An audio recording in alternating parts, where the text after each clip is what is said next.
You didn't expect to see me back so soon, did you? Well, I am. And I'm back with the next video in the Pendragon series. The Rivers of Zadaa. This takes place, it doesn't happen immediately after the last book, which is a little bit of a change from the rest of the series.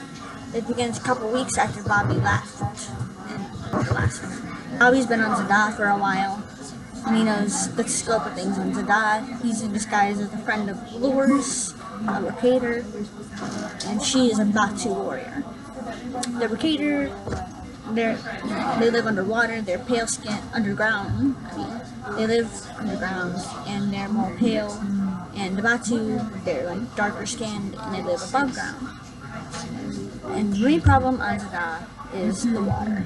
The Rickator control the flow of the water in the city from the bottom, from underwater to the city of Zadaa. And the rivers have mostly dried up by now. The Batu believe the Rickator are withholding the water from the systems, and there are different factions within the Batu as to how to deal with it. Some of them want to deal with it diplomatically, and half want to go to war to get the water that they need. One of the Prince of Zadaa, Pendragon, is the only person in the territory keeping them from invading the Rickator's city. They meet up with a couple of Laura's friends, Baka and Teak,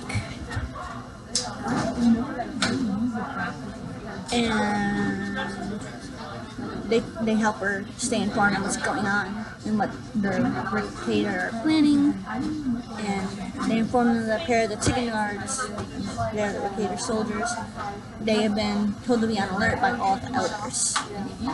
And so after that, they decide they need to head back to the city, and they're cornered by one of Laura's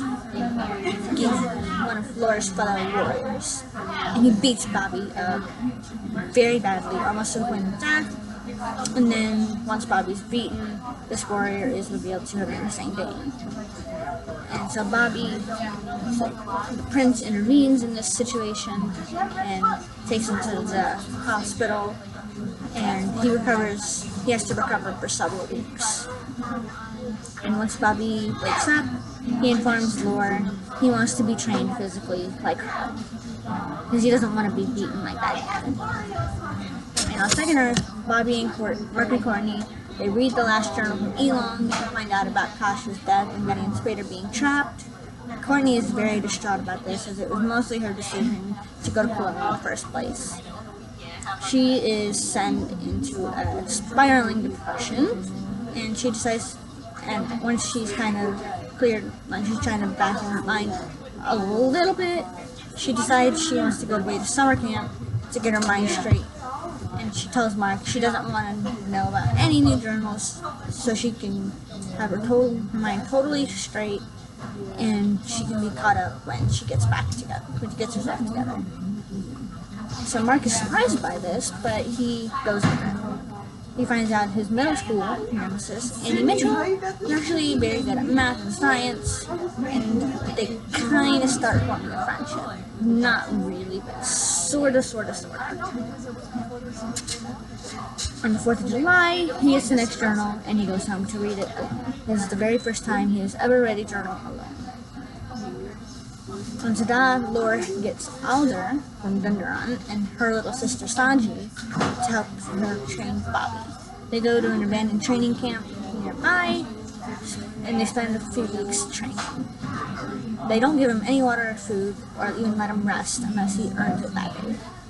And they eventually decide he's trained enough, and they begin to head back to Zazu, but Baka arrives trying to tell them something, and chicken guards have followed him. They kill Baka and leave because they didn't want him telling what he really had to say. Baka isn't quite dead yet.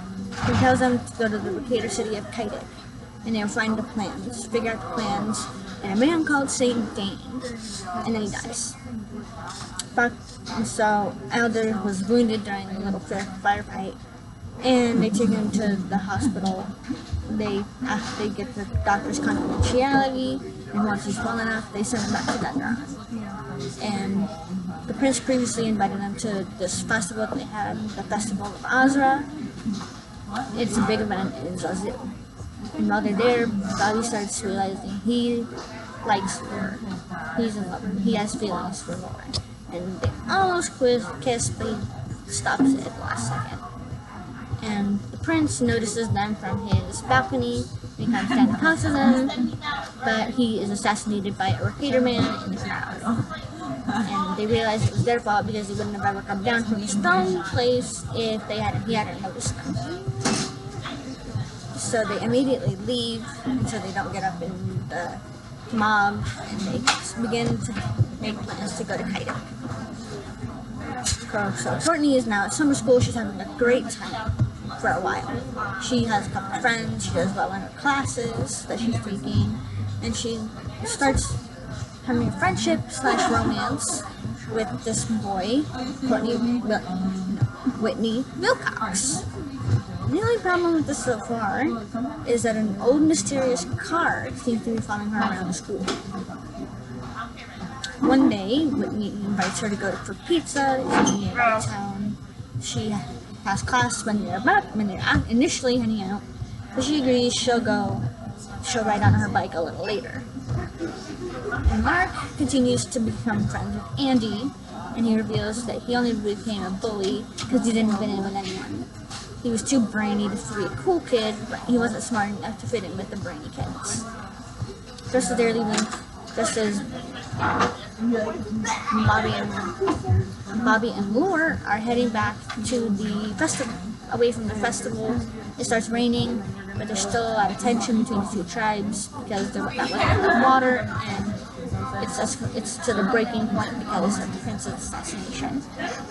So they're on their way to Quillan, and they discover the Rickator are indeed holding back the water from the rivers, and it's building up in a large ocean underground. They also find Saint Name. Now, usually, he ends up in disguise. He tries to do this in secret and not tell the territory people who he actually is, or at the very least, his actual name. This is not the case here. He makes no attempt to hide himself this time. He is completely Saint Dane to the Rickator. And Bobby is proving that he doesn't have to resort to trickery to get the territories to turn. They're captured in a prison, so they don't interfere with Rickator plans. Teak finds them, and he helps them escape with Sanji. They stop the flooding, and they fill the gorge full of water, and that'll turn into a zoo, into a nice farming oasis. Which is funny, because Saint Name was trying to destroy the territory, and he actually made it better. So on there later that night, Bobby almost kisses Lore, but she stops it, saying that they would get distracted from their mission as travelers if they ended up in a relationship. Bobby is disappointed by this, but he goes to the flume with her, deciding to go to the next territory of Ibarra. Saint Dane comes to the flume in a huge rage, and he has a sword. He kills Lore immediately, and she's dead. Bobby doesn't have any time to mourn or worry about this moment though, because he's next. He beats Saint Dane, pinning him definitely a death blow. But Saint Dane disappears and recovers at the flume, and he's now calmer. He travels to the territory of Quillan. Bobby is now thinking a little more clearly.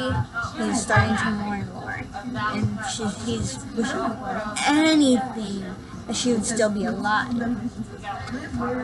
Some miracles for travelers. She wakes up. She's healthy, and she has no sign of anyone at all. Nothing wrong with her at all. So he leaves her with Sanji, and is about to leave for Ibarra, when a message comes through the flume, and it's brightly wrapped with a big, huge bow. And it's an invitation to go to the territory of Quillan from people named Vigo and LaBerge. Bobby decides to go investigate this, and he leaves Lore with Sanji. So Courtney heads to the town on her bike after her classes, and she notices she's being followed by the mysterious car. She evades it for a while, but eventually she is thrown off the side of the hill. She's injured and in pain, but surprisingly still alive. The car is up to the curb, and the driver gets out. It's Whitney. And he realizes that he's been St. Dane the whole time. He leaves, and Courtney decides to use the last tiny bit of her strength to call Mark on her phone. Mark didn't pay attention to his phone never, so he never gets the message until really late at night. And when he does, he listens. She leaves a couple of words. Mark, he's here. He knows immediately what this means. He knows she's in danger. Mark Carl's the only person he can think of that won't ask questions. Annie Mitchell. They drive to the school to find her, and they don't find her immediately. They find out from one of her friends that she went to town the night before. They search there, and they find her on the side of the road. So she's sent to the hospital, and she's in really bad shape. A mysterious figure came to her when it's almost too late for her to be able to survive, and he heals her. One of the nurses comes in, addressing the stranger as Mr. Mitchell. It is Andy! And we're led to believe that this is another of St. Dane's alter egos. We're not sure yet. We don't know. Is this some kind of mysterious being? We don't know yet. But there's something up with Andy Mitchell. And so, this is my third favorite of the series.